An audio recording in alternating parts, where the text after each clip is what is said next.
à tous. Nous allons commencer. Merci d'être aussi nombreux face à nous. On est ravis de vous accueillir. Bon, vous l'aurez compris, aujourd'hui on va parler d'intelligence artificielle et d'industrie. Euh, on est assez nombreux autour de la table. Ça va être absolument passionnant parce que vous allez voir qu'on a une diversité dans les profils.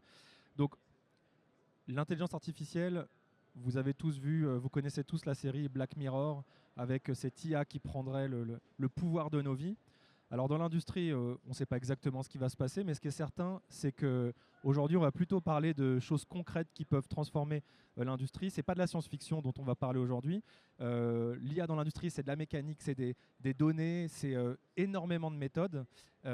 Et on va voir ensemble comment ça peut être un levier concret pour les entreprises et organisations, et en particulier en local. Donc je suis entouré d'un riche panel de gens que je vais citer, que vous connaissez peut-être déjà, mais qui vont se présenter eux-mêmes. Donc j'ai Pierre-Jean Crotte d'ArcelorMittal. Bonjour Pierre-Jean. Stéphane Vaucher, qui est le directeur général de Vaucher, l'entreprise Vaucher. Benoît Liung, qui est professeur à l'Université de Lorraine et qui est aussi coordinateur du cluster IA Enact.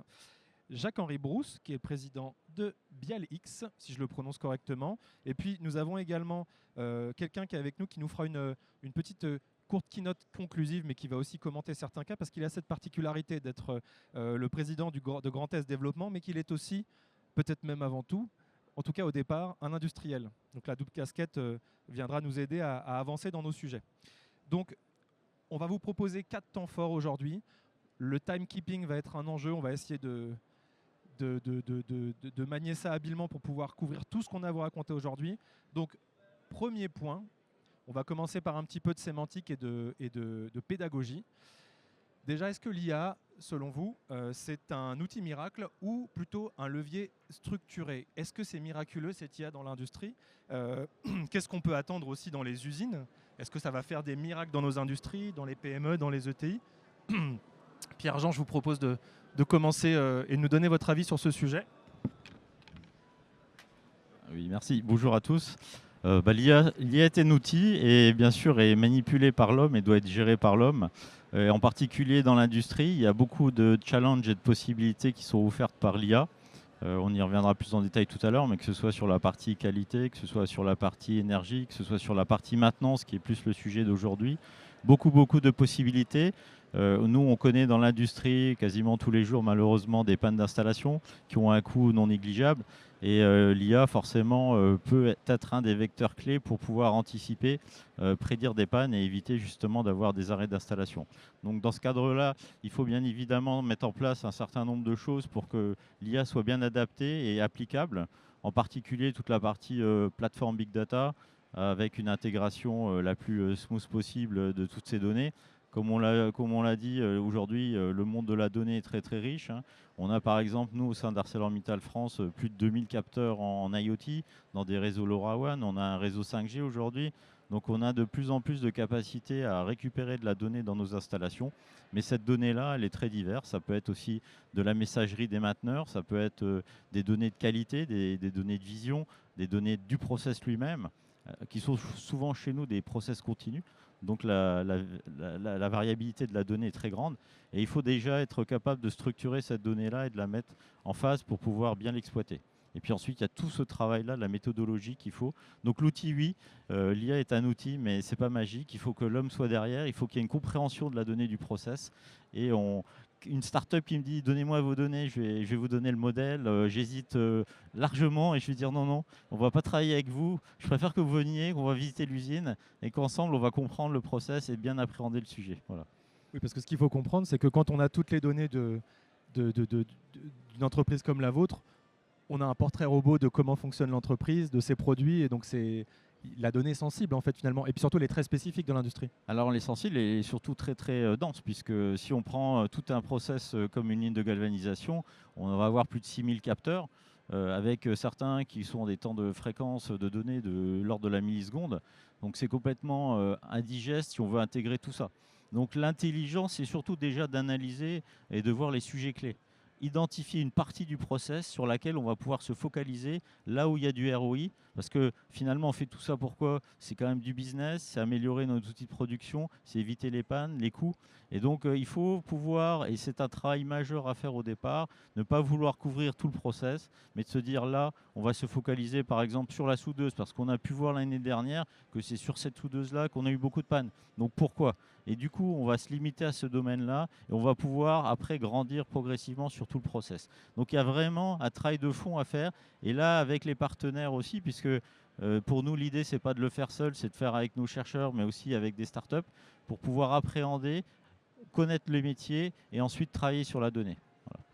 Vous pouvez nous parler en quelques mots du lab que vous animez au Alors, sein je d'Arcelor? suis directeur du Digital Lab qui est situé dans le Grand Est, qui est aussi une innovation quelque part d'ArcelorMittal France, puisque dans le groupe ArcelorMittal, on est les seuls à avoir lancé cette activité-là avec 3 axes. La Digital Academy pour tout ce qui est l'homme au cœur de la transformation digitale, c'est-à-dire que si on veut réussir une transformation digitale, il faut que le personnel puisse comprendre cette transformation et s'impliquer également dans cette transformation-là et être formé aux nouveaux outils qu'on va mettre en œuvre.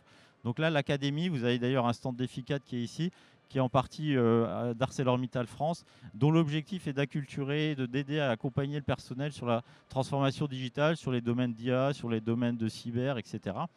J'ai la charge de la Digital Factory et là, notre objectif, c'est vraiment de travailler avec des partenaires, des startups, des PME, dans toutes les technologies du digital. Et sur le Grand Est, on est plutôt focalisé sur la partie IA, data et cybersécurité appliquée aux options de maintenance et de qualité 4.0. Et dernier axe, c'est la community où on fait beaucoup d'événements qui sont ouverts à tout le public, que des afterworks, des hackathons aussi avec les étudiants, puisque pour nous, ce qui est important aussi, c'est de montrer ce qu'on peut faire aujourd'hui dans l'industrie aux futurs jeunes diplômés, pour qu'eux aussi ils aient envie de rentrer dans l'industrie avec toutes ces technologies-là très riches et tous ces challenges qu'on peut ouvrir dans la sidérurgie en particulier pour ma partie. Très intéressant. C'est intéressant de voir aussi comment un secteur considéré dans la tête aussi des Français comme parfois traditionnel n'est absolument pas antinomique avec les technologies les plus avancées. Merci pour ce témoignage. Je vous propose de réagir parce que Bialix accompagne des entreprises. Qu'est-ce que ça vous évoque ce sujet? L'IA, ça représente quoi aujourd'hui?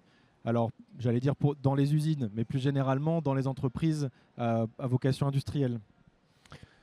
Alors déjà, Pouvez-vous aussi nous expliquer un petit peu ce que vous faites, bien entendu? ouais, donc Bialix, on est un cabinet d'experts autour de l'intelligence de la donnée. Donc on travaille sur des sujets d'intelligence artificielle depuis maintenant 5 ans.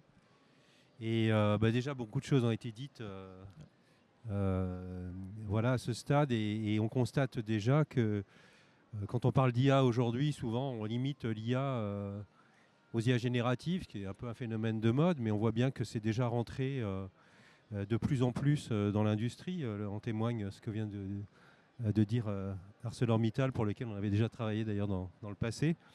Et donc des sujets d'optimisation de procédés, de performance industrielle, de maintenance préventive ou prédictive.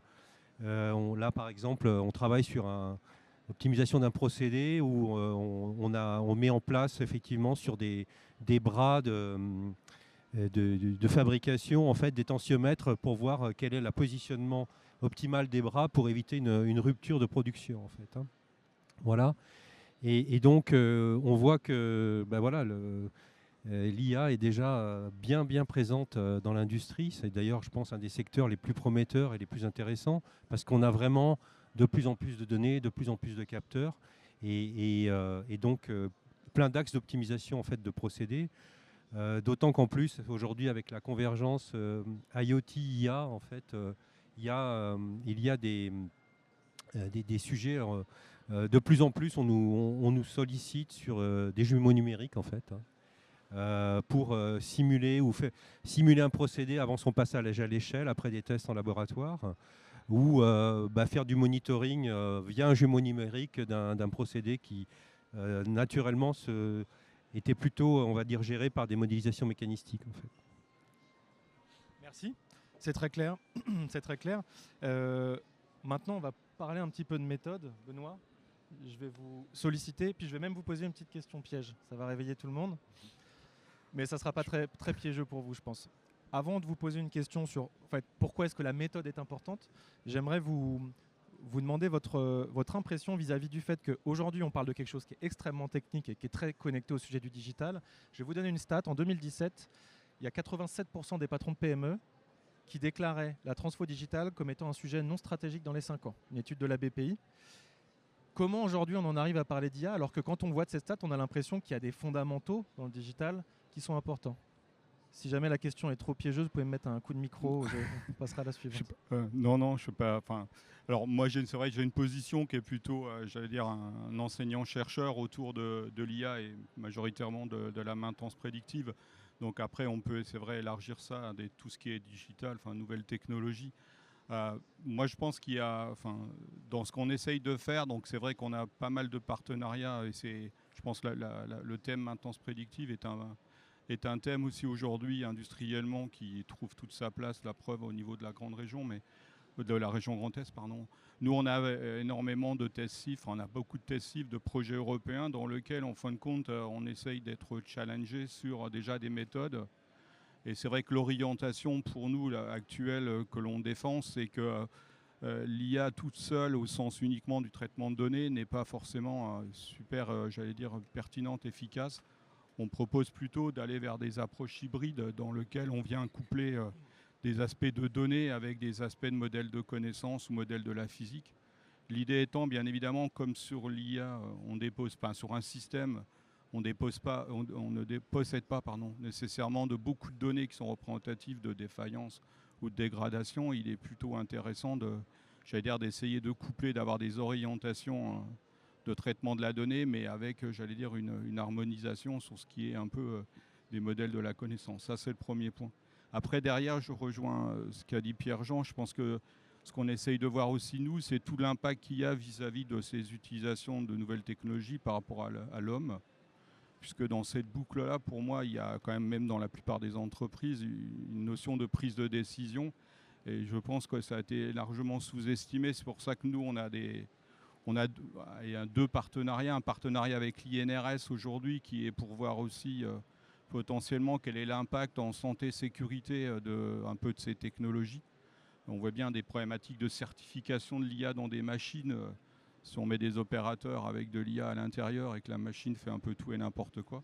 À titre d'exemple, j'ai amené des industriels la semaine dernière à la INRS où ils ont un spot, là, les robots à pattes, donc qui avaient une grosse partie d'intelligence artificielle. Et ils ont fait une démonstration et le robot à pattes s'est retourné et donc a fait une action qui n'était absolument pas prévue, qui aurait pu être donc totalement dangereuse si le robot avait quelque chose qu'il devait transporter ou en lien avec l'opérateur. Ça a montré aussi un peu l'imitation du sujet. Donc ça, on a un partenariat INRS et on a une collaboration naissante là, avec ce qu'on appelle le Labo IA, où c'est pareil, c'est l'impact de l'IA dans la santé au travail. Alors nous, on est un peu néophyte sur ça, mais on vient nous chercher par rapport justement à la partie aussi un peu connaissance nécessaire et comment, évaluer aussi des situations d'apport de l'IA. Donc je trouve que c'est super intéressant parce qu'on voit bien une multidisciplinarité. J'ai assisté l'autre fois au Lauréat la semaine dernière aussi à une présentation de IA et droit avec toutes les problématiques de comment les employeurs sont responsables aussi de tout ce qui se passe dans leur entreprise par rapport à des personnes manipulant l'IA. Donc voilà, et donc nous, ça nous incite, et je vais arrêter là, ça nous incite à faire évoluer toutes les formations. Il y a une grande réflexion là aujourd'hui dans nos formations sciences de l'ingénieur. Comment pouvons-nous avoir cette transversalité entre différentes disciplines et pas uniquement sciences de l'ingénieur, mais aussi droit, ergonomie, santé. Et c'est pour ça, je pense aussi que la pénétration d'un ensemble d'outils comme les outils du digital sont peut-être aussi, pas forcément à leur valeur, nominale, parce qu'il y a aussi une problématique d'acceptabilité. Hein. On est bien d'accord, vous êtes face à un système, vous ne savez pas trop comment ça marche, parce qu'il n'y a pas l'explainability. En fin de compte, vous vous en familiarisez pas forcément avec. Donc je pense qu'il y a tout un pan là où il ne faut peut-être pas aller trop vite, et il y a des choses à faire. Voilà. Très clair, merci beaucoup. Je vais me tourner vers vous, Stéphane. Parce que, en fait, cette IA, il faut aussi l'embarquer dans les dans le matériel. Et donc les fabricants ont un rôle par rapport à ça. Je veux bien que vous nous présentiez un petit peu l'entreprise Vaucher dans un premier temps. Et puis ensuite, qu'est-ce qu'on embarque? Qu'est-ce que ça veut dire embarquer de l'IA dans des produits concrètement industriels?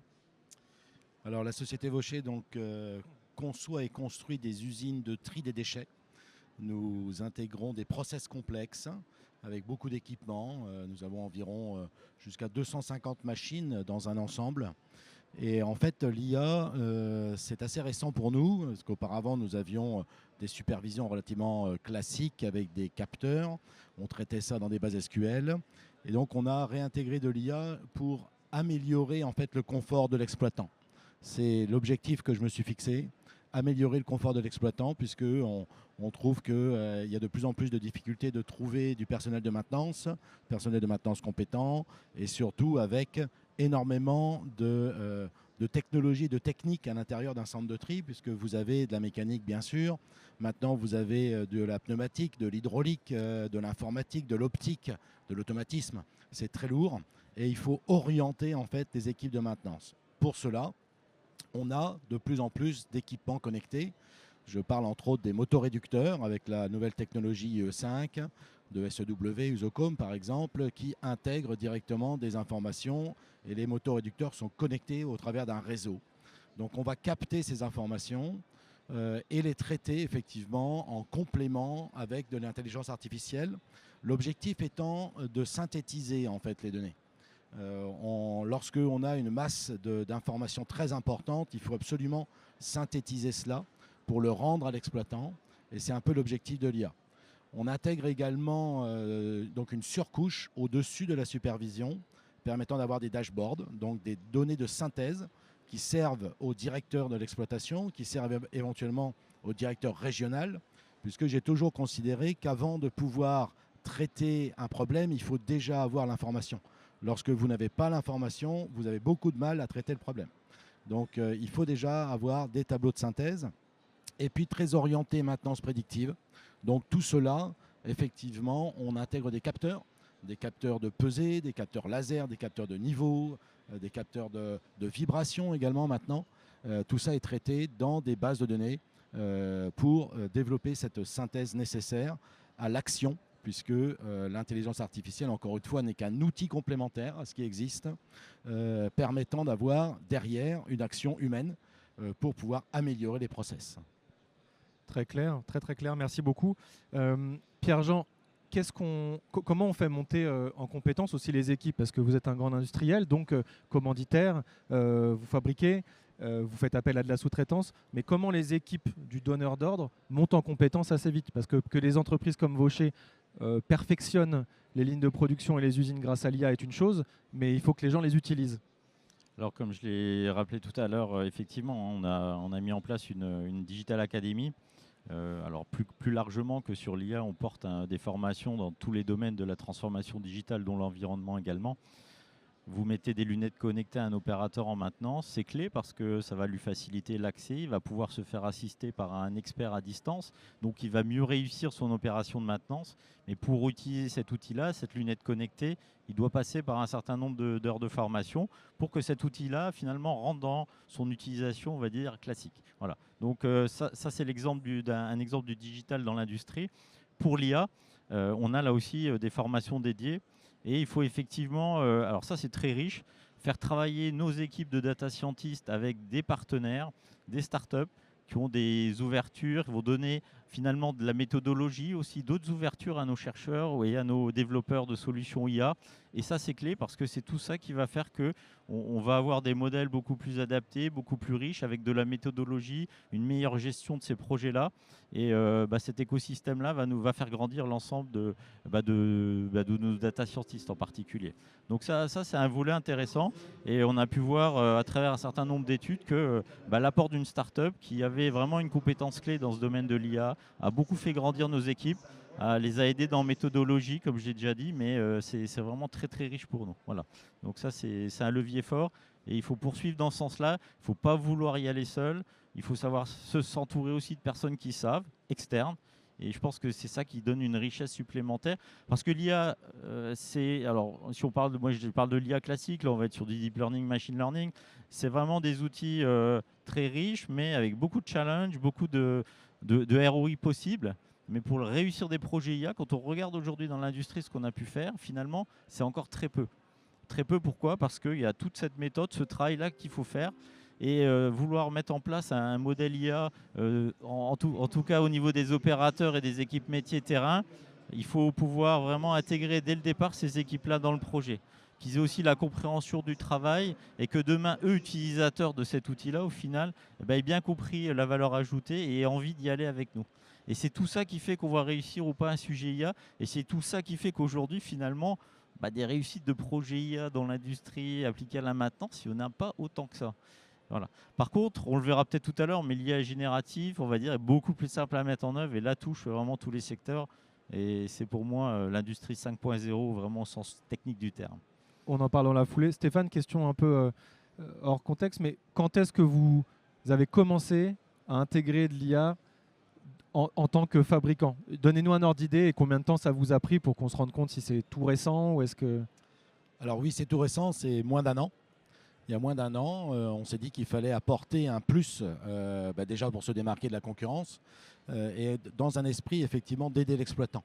Alors que nous n'exploitons pas, nos usines, nous les fabriquons, nous ne les exploitons pas. Et en fait, au moment où on a commencé à développer ça, j'ai intégré et découvert le grand test au développement. Et là, j'ai découvert tout un univers, un environnement que je ne connaissais pas et qui a permis de booster un petit peu mon développement. Et vous avez raison.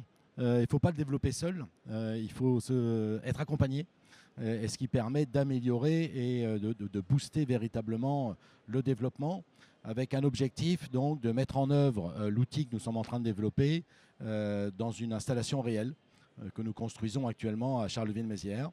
Et donc en octobre, on pourra mettre tout cela en place, vérifier, débugger, parce que forcément il y aura des bugs, et puis améliorer le système avant de pouvoir le diffuser pleinement à l'ensemble de nos clients. Merci, ça donne du concret, merci beaucoup. Question piège numéro 2, et elle est pour vous, Jacques-Henri. Vous êtes prêts? Aïe. On va faire un petit point sémantique, parce que je réalise qu'on parle de beaucoup de choses, on parle de deep learning, IA générative. Est-ce que vous êtes capable de nous faire en 2 minutes un petit point sur les différentes IA? Bon courage. Ouais, c'est vraiment piège. C'est vraiment piège. Bon, on va commencer par l'IA générative, parce que vous l'avez évoqué. De quoi on parle quand on parle d'IA générative? Alors déjà, on va commencer par dire que c'est une terminologie qui, à mon sens, est un peu erronée. Pourquoi? Parce que quand on fait une régression linéaire classique, on travaille avec des données labellisées, du machine learning classique. En fait, on génère déjà des prévisions, on génère déjà des données, en fait. Donc de dire que l'IA générative est uniquement ce qui produit du texte ou de l'image, ou fait une synthèse, une reconnaissance, une traduction, ce genre de choses. En fait, il y a des IA qui étaient antérieures à l'IA générative, qui généraient déjà de la donnée, et de la donnée pertinente, principalement d'ailleurs dans l'industrie, entre autres. Enfin, en tout cas, entre autres dans l'industrie. Vous êtes très fort, vous contournez le piège, c'est très bien joué. Ouais, donc l'IA générative, quelle autre IA qu'on considère un peu différente et qui est peut-être qui porte des cas d'usage différents, disons? En fait, l'IA générative, ça sert aujourd'hui concrètement à faire quoi? Donc ça s'appuie sur une avancée de Google qui s'appelle les Transformers. En fait, en gros, bon, bref. Mais en fait, aujourd'hui, concrètement, là où on utilise l'IA générative, c'est sur des sujets, par exemple, de remédiation qualité de données dans un contexte où c'est pas du numérique qui va faire la remédiation qualité, c'est vraiment du sémantique en fait. C'est une analyse sémantique d'un ensemble de données qui va permettre de les remettre en qualité.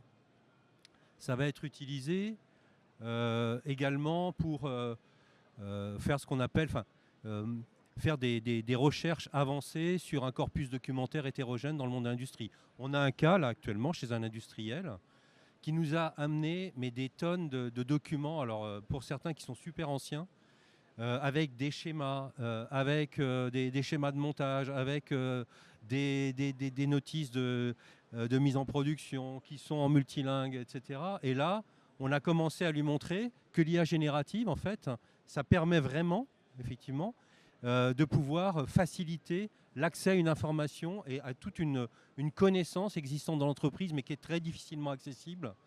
Donc voilà des exemples de cas d'usage d'IA générative. Je peux peut-être donner un exemple concret également, puisque Allez-y. dans l'outil que nous développons, nous intégrons une IA générative. En fait, lorsque on rend une usine, à la fin, on amène ce qu'on appelle le DOE, donc toute la documentation, et on amenait généralement environ 3 cartons complets de doc. Il y avait 2000, 2500 pages. Et l'exploitant, ce qu'il faisait, c'est qu'il prenait les cartons, il les mettait dans l'armoire derrière lui. Voilà ce qu'il faisait. Donc en fait, maintenant, on va intégrer ça dans une IA générative et l'exploitant pourra directement poser des questions à cette IA pour aller ressortir l'information du type quel type de graisse je mets dans le palier du trommel. Et là, l'IA générative va lui ressortir. C'est ça l'idée, c'est vraiment une aide à l'exploitation que nous intégrons grâce à l'IA générative. Ok, merci. J'allais vous donner la parole. Donc Étienne Leroy, qu'est-ce que ça vous évoque tout ça? On fait un petit point à la mi-temps. Alors, moi, il y a une question qui m'a frappé, c'est vous avez commencé l'IA à quelle date? Bon.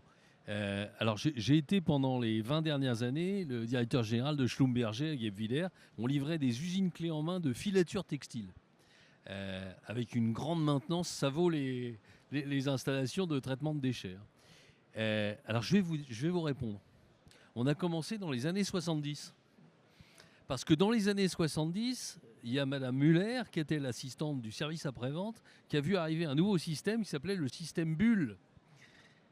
Et elle a eu une idée de génie. Elle a pris tous les petits carnets des gars du SAV et elle a commencé à rentrer question du client, réponse, en partant des petits carnets. Et elle en a rempli des pages dans le vieux système Bull. On a continué à faire de l'intelligence artificielle. Quand on est passé à SAP, les fiches de Madame Muller sont passées dans le système SAP. Et puis là, on est toujours dans le système SAP. Il y a eu évidemment des nouveautés. Mais on a décidé de faire de l'intelligence artificielle. Et ce qui se révèle le mieux, mais alors j'ai interdit que ça aille sur un serveur public, parce que ça c'est du savoir-faire Schlumberger de grande valeur. Et on a pris l'intelligence tout à fait pratique de Madame Muller. Maintenant on dit que c'est de l'intelligence artificielle, j'y crois pas un instant. C'est de la vraie intelligence, seulement maintenant on a les outils pour traiter ces milliers de lignes de texte et puis cette espèce de binôme question-réponse où on a enfin un traitement de texte qui comprend de quoi on parle.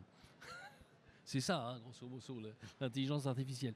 Donc, voilà ce que ça m'évoque. Ça m'évoque que si vous déployez de l'intelligence artificielle dans votre industrie, je suis sûr que vous avez tous des Madame Muller qui ont eu tellement l'amour de leur métier qu'ils ont voulu laisser une trace. Alors évidemment, c'est pas les mecs qui écrivaient, parce que en général, c'est pas des littéraires, mais souvent les dames en assistance faisaient le boulot et elles ont laissé un trésor. Donc vous êtes hyper riche, vous avez toutes les solutions pour dépanner vos clients. Et puis je terminerai comme un bon industriel que je suis. Vous savez très bien que la première machine, c'est le service commercial qui la vend. Mais les machines suivantes, c'est le service. Si le service est bon, identifie bien le problème, réactif, traite le problème, le client revient. Donc là, vous avez gagné. Et l'intelligence artificielle, en fait, ça ne sert qu'à une chose, c'est à développer votre business.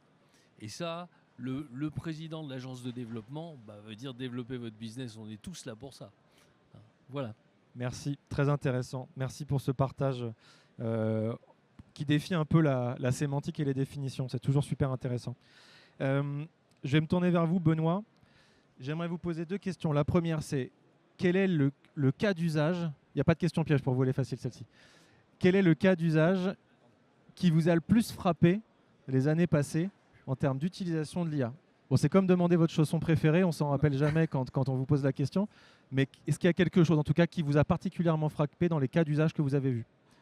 Alors moi je voudrais déjà dire, je sais pas, je connais pas Madame Muller, donc On l'embrasse. non, non, mais je veux dire avant, Ça n'empêche pas. avant je pense pas que c'était de l'IA, c'était plutôt, on est d'accord, on est passé au digital, on a digitalisé en fin de compte tout un aspect d'éléments qu'on n'avait pas. Donc on n'avait pas de données sur des éléments, on va dire, manipulables. Donc voilà, on a passé à une phase où il y a eu des données manipulables. Mais bon, les données, c'était plutôt, je pense, des requêtes, des accès. Pour moi, l'IA, il y a quand même une partie aussi, au moins sur la partie non générative, qui est liée à de l'apprentissage et à arriver justement à régler des problèmes en faisant des similarités, etc. Puis après est venue la partie générative et là, on propose encore autre chose.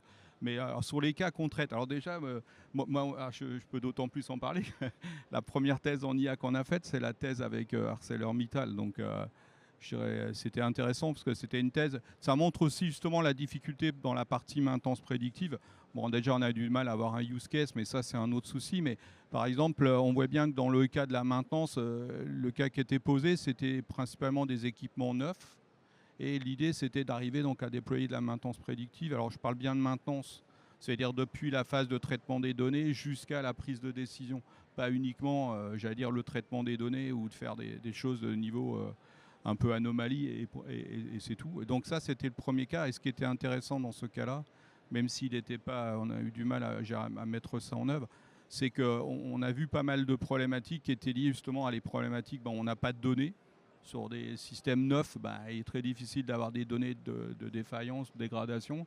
Puis après, on commence à en avoir. Donc comment on fait pour remettre à jour potentiellement les outils d'IA utilisés pour essayer de voir comment on arrive justement à être consistant.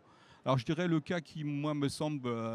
alors, c'est un cas récent. Alors, on a signé un partenariat avec Schneider Electric, donc les gens de Grenoble, les gens qui font donc plutôt donc, des data scientists, hein. Et en fin de compte, aujourd'hui, ils essayent alors, ils ont déjà des problématiques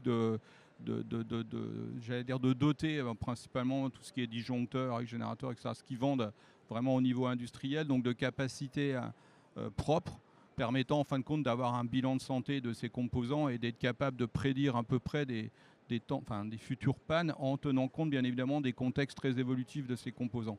Et là, le problème qui est posé, c'est plus, moi je trouve ça... déjà super intéressant, bien évidemment, et puis avec porter ça à une échelle relativement importante, parce que là, il va y avoir aussi des problématiques de taille des composants, des problématiques d'accès à la donnée qui ne sont pas forcément si simples que ça a déjà été dit, et puis après des évaluations potentielles de comment on fait aussi pour rendre les services qui sont à l'intérieur disponibles à l'extérieur pour pouvoir faire de l'aide à la fois, on voit bien, Schneider n'intervient pas sur tous les composants qu'ils ont. Donc ils font passer aussi bien évidemment des interventions par des prestataires. Et donc ça veut dire comment par exemple anticiper potentiellement la venue d'un prestataire dans un endroit relativement reculé. Donc le problème qui est posé là, c'est une chaîne de valeur qui est au-delà du composant lui-même, mais qui pour nous va devenir des exemples, j'allais dire, relativement complexes où il y a énormément d'interactions. Donc l'IA n'est qu'un élément dedans, mais avec aussi cet aspect accès à la donnée, traitement, valeur ajoutée, ce qui a déjà été dit, hein, valeur ajoutée de la donnée. Voilà. Donc on espère que ça va fidéliser. En plus, on a fidélisé avec Schneider sur un aspect enseignement, donc ce qui va nous permettre aussi d'essayer de transférer potentiellement certains aspects de ces aspects recherche pour essayer de former ou du moins de mettre nos étudiants face à des problèmes qui sont posés. Donc voilà, c'est un peu un challenge parce que c'est assez récent. Mais pour moi, je pense que c'est notre futur, j'allais dire, au niveau IA. Merci Benoît de nous rappeler aussi le sujet des compétences. Et en plus, ça va éminemment plus loin que la jeune génération qui s'empare de l'IA. Il y a des gens qui ont encore 10-15 ans de carrière devant eux et qui vont devoir utiliser ces outils. Ça amène tout un tas de questionnements là-dessus. Je voudrais juste rajouter un truc là-dessus. Oui. Nous, on est aussi assez familiers sur les appels, on va dire, projets européens, et majoritairement les calls qui sont en lien avec les parties, ce qu'on appelle Made in Europe, c'était vraiment le parti manufacturing. Et aujourd'hui, par exemple, donc on nous challenge sur alors, comment forme-t-on la fameuse, comment on dit ça, la génération Z, comment forme-t-on la génération Z face aux problématiques donc, de ces aspects-là. Et ce qui est intéressant aussi, et ça rejoint mon premier propos, là, on voit dans la commission, alors même bien que ce ne soit pas simple aujourd'hui, mais il y a beaucoup d'appels maintenant où c'est aussi en quoi l'IA peut aider des opérateurs qui sont donc des problématiques d'inclusivité, des problématiques d'opérateurs qui sont alors dans des situations d'handicap, etc. Et je trouve ça super intéressant. Et donc là, cette année, il s'avère qu'il y a plusieurs calls qui sont orientés autour de justement IA dans le domaine de l'industrie et avec tous ces aspects, génération Z, comment on forme ces étudiants, enfin ces personnes-là et tout ce qui est en lien avec l'inclusivité. Voilà. Je me permets un commentaire, messieurs, mais ce que je trouve extrêmement satisfaisant, et le public pourra me dire s'il est d'accord ou pas avec moi, mais c'est qu'en fait, depuis le départ, on parle de technologie de pointe. J'avais mentionné Black Mirror, le côté un peu anxiogène de l'IA, et en fait, depuis le départ, vous parlez que de cas d'IA qui nécessitent l'humain et qui tournent autour de l'humain. Je trouve que c'est peut-être pas volontaire, mais si c'est représentatif, en tout cas, ça me semble une très bonne chose. Et avant de passer la parole à Étienne Leroy pour une petite keynote conclusive sur la notion de communauté, parce que tout ça, c'est une affaire de communauté. Vous avez mentionné beaucoup de partenariats, c'est intéressant.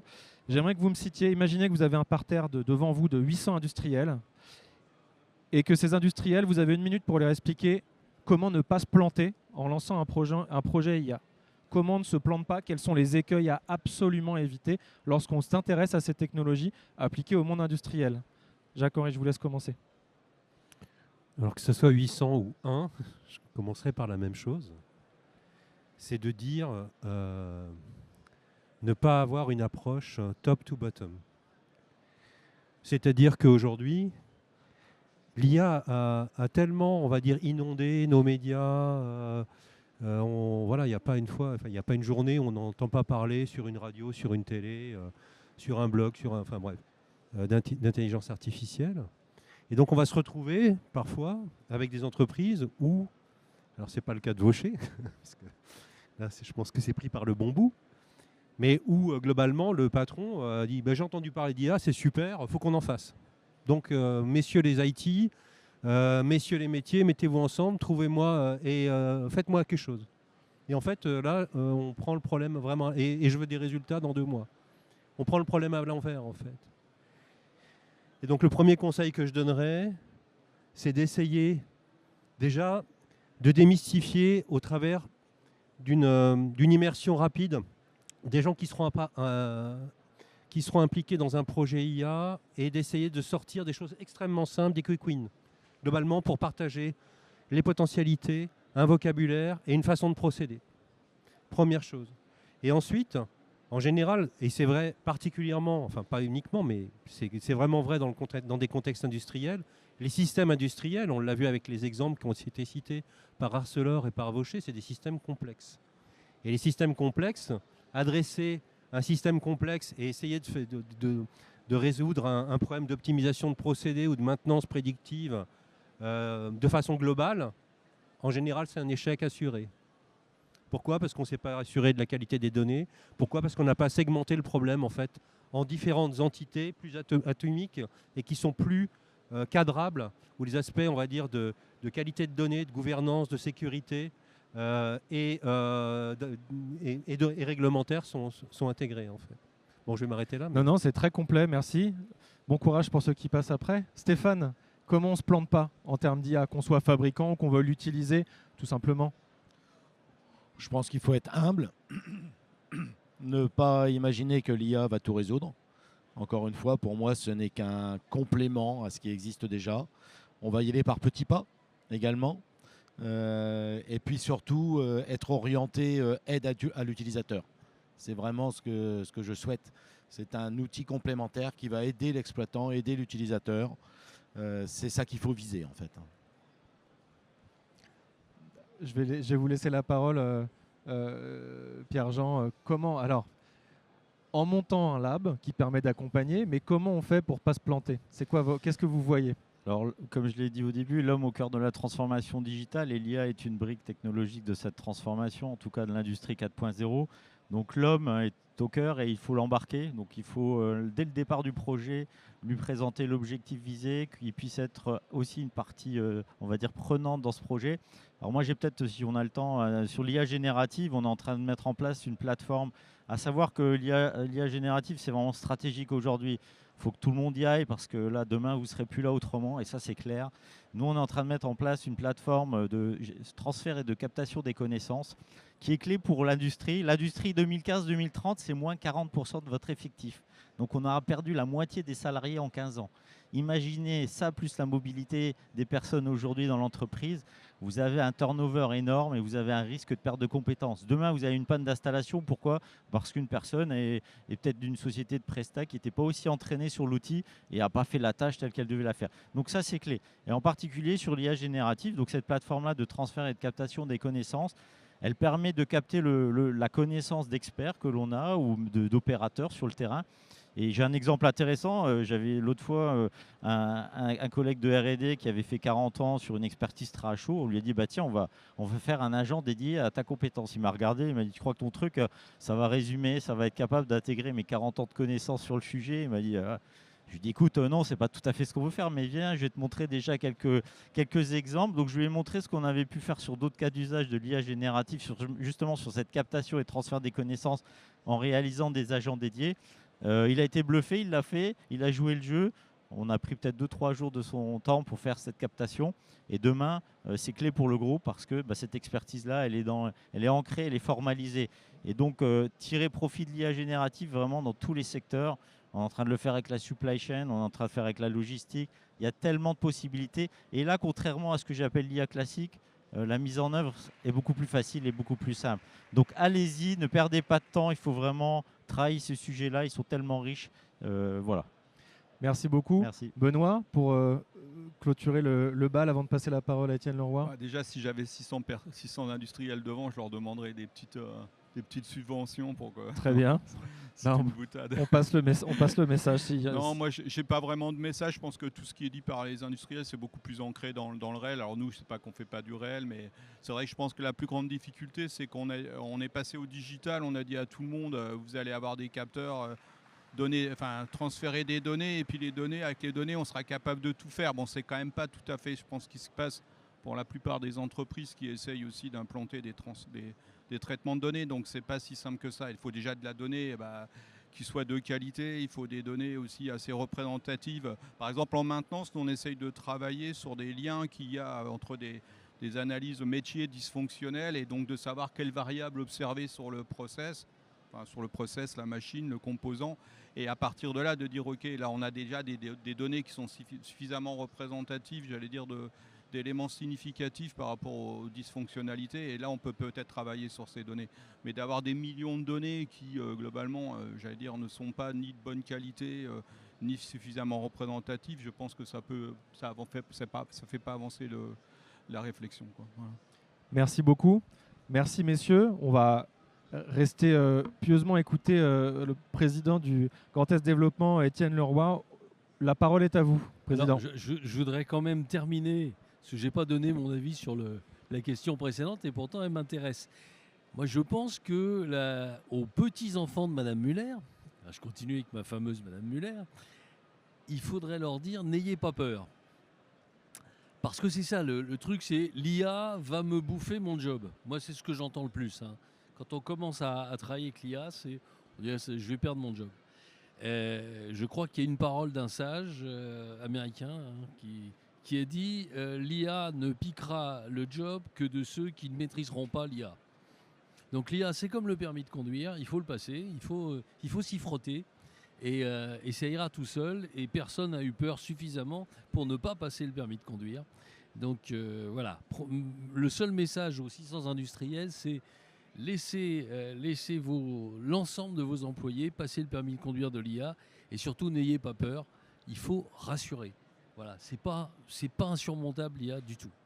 Alors, président, je vous laisse, vous avez 5 minutes. On me fait des petits signes, vous savez, comme il n'y aura pas de musique comme aux Oscars, mais bon, on a 5 minutes devant nous. Alors, moi, je veux dire que toutes nos interventions, et merci pour la qualité de cette table ronde, ça a bien illustré les enjeux propres à l'IA. Nous avons engagé, nous, l'agence Grand Est Développement, un travail avec les offreurs de solutions de la communauté Machine 5.0. On a aujourd'hui 400 offreurs de solutions sur le territoire du Grand Est, 75 en automatisation, robotisation, 75 sur la digitalisation des process, 50 sur l'IA et 50 sur la cyber, et en particulier la cybersécurité. Un message au passage, ne faites pas d'IA si vous n'avez pas fait un diagnostic cybersécurité avant, parce que là, sinon, vous allez mettre à la disposition de vos concurrents des choses que vous n'imaginez pas leur mettre à disposition. Donc, c'est le grand conseil. Faites un cyberdiagnostic d'abord. Est-ce que vous êtes bien étanche? Est-ce que vous savez ce que vous voulez mettre comme données, à quel endroit, sur quel serveur? Et ne vous lancez dans l'IA que lorsque vous êtes absolument sûr de ça. Alors, on a des spécialistes. On est vraiment équipé dans l'agence pour vous aider là-dessus. Donc, n'hésitez pas à prendre contact avec nous et on vous aidera.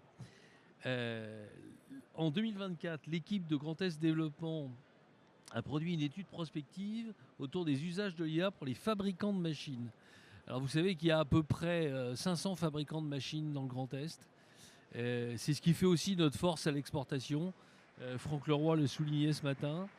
Et on a identifié à peu près 120 cas d'usage différents de l'IA, avec des IA différentes évidemment. Donc on a maintenant une palette d'outils à explorer avec vous. Alors, il est évident que sur les 120, vous allez en utiliser un ou deux, pas plus.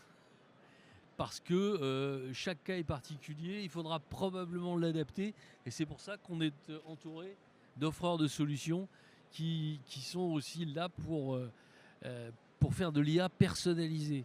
Le chat GPT pour tout le monde, c'est pas mal en première approche, mais c'est pas ça qu'on va faire dans l'industrie. L'industrie, c'est beaucoup plus profond, beaucoup plus sérieux, et puis il y a surtout un problème de vocabulaire. Vous avez un vocabulaire propre à votre métier, et c'est ça qu'il faut respecter pour que l'IA soit efficace, efficiente, et que vos hommes s'y retrouvent.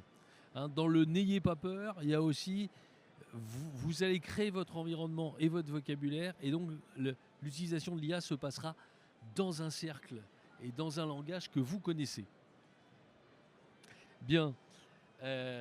Alors, en 2025, on a une feuille de route avec l'IA au service des fabricants de machines du Grand Est. On a, évidemment, je vous l'ai illustré tout à l'heure avec cette fameuse Madame Muller, j'espère qu'elle me pardonnera, la maintenance prédictive, mais ça c'est très important, et c'est même clé si vous êtes fabricant de machines ou prestataire de services sur des services à l'automation, à la robotisation. Donc il y a une double finalité. Un, faciliter l'intégration des technologies de l'IA par les fabricants et l'évolution de leur business model. Évidemment, le business model et les effectifs évoluent. Donc ça, on ne va pas se le cacher, il faut que l'IA y participe, voire accélère, mais toujours en respectant profondément votre personnel. Sinon, ça ne marchera pas. Ça, c'est la première finalité. Deuxième finalité, faire émerger des projets d'innovation. Et là, on peut structurer soit du collectif, qui est très intéressant, soit de l'individuel, pour obtenir ces transformations et garder les fabricants. Parce que c'est ça notre mission de l'agence, c'est garder les fabricants du Grand Est au meilleur état de l'art. Il faut vraiment qu'on soit au top. Quand on voit la concurrence, moi je vais au Japon à la fin de la semaine avec le président Franck Leroy, quand on voit où sont les Japonais, où sont les Chinois même dans certains domaines, on n'a pas de temps à perdre. Hein. Il faut qu'on soit au top tous. Donc ça c'est important. On a eu 2 grands temps forts. On a eu un webinaire le 18 mars avec 80 participants et 25 fabricants de machines. Les ateliers du 17 avril en présentiel à l'hôtel de région, on a eu 40 participants. Et puis aujourd'hui, sur le 360, vous allez pouvoir vous nourrir aussi. Donc ça, c'est le rôle de l'agence. Alors moi, mon dernier message, c'est rejoignez cette démarche collective d'optimisation d'utilisation de l'IA. Vous y rencontrerez tous les intervenants d'aujourd'hui. Et ça, c'est c'est un plaisir pour moi et mes équipes de partager ces expériences, sachant qu'on ne partage pas les datas. Vous avez bien compris mon message, hein. Les datas, c'est de la cybersécurité. Le partage d'expériences, c'est du collectif pour chasser en meute et être les meilleurs.